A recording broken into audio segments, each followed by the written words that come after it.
Today's the third day of our holiday trip in the Philippines. Pero ito ang aming second day sa Boracay. So, 8 a.m. ang call time namin para sa island hopping trip.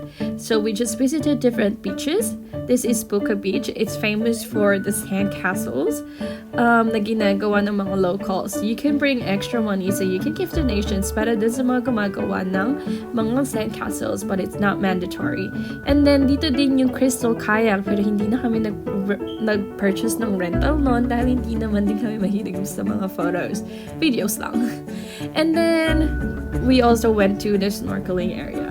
After that, pumunta kami sa mainland dahil may extra activities doon. Doon kasi ginagawa yung mga lunch na mga buffet or poodle fight the lunch. This is what we had for lunch. And there's activities there. So we did kayaking. We also did the monkey zip line. There's also paddle boards.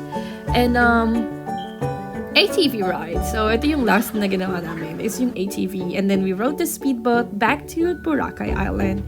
We decided to mag-chill sa pool. And for dinner, we went to Mandarin Bay Hotel. Like, the restaurant ng hotel na yon. And tuwang-tuwa kami sa mga sinusurprise ng happy birthday. Ang cute. Tinry ni B yung nachos and I tried the sisig. It was pretty good, pero marang mas masarap pa rin yung sa Pampanga. And then after that, we went to Ice Flakes. We tried the mango one. It was massive though. Kaya ng 3 or 4 na tao. Anyway, that's it for day 3. See you in day 4.